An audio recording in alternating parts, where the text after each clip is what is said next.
அனைவருக்கும் இனிய வணக்கங்கள். நம்ம முந்திரி பருப்பை எப்படி பாக்கெட் போட்டு அனுப்புகிறோம் அப்படின்றத இந்த பதிவில் நம்ம பார்க்கலாம். இது நம்ம கொடுக்குறது எல்லாமே, இதில் பார்க்குறது எல்லாமே W240 பருப்பு தான்.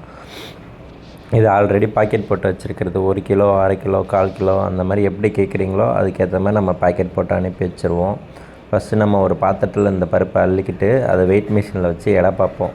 கரெக்டாக 1 கிலோ இருக்கும். அதுக்கப்புறமா நம்ம கவரில் அதை போட்டு சீல் பண்ணிவிடுவோம். அப்படியே இந்த மாதிரி நம்ம பேக் பண்ணும்போது ஒரு சின்ன பருப்பு உடஞ்சிருந்தாலுமே அதை ஃபுல்லாகவே ரிமூவ் பண்ணிவிடுவோம். எல்லாத்தையுமே நம்ம அனுப்பும்போது பருப்பு சுத்தமாக இருக்கும். ஒரு சிலப்போ கொரியரில் கொஞ்சம் டேமேஜ் ஆக தான் செய்யுது.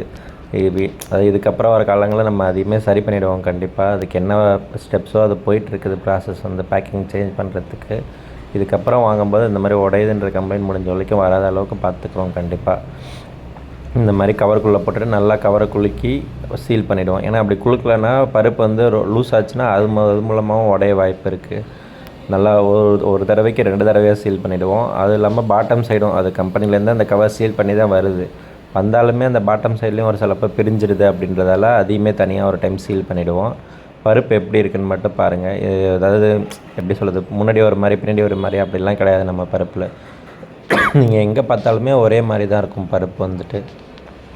முன்னாடி பின்னாடி 2 சைடும் ஒரே குவாலிட்டியில் தான் இருக்கும் பருப்பு. மிக்க நன்றி.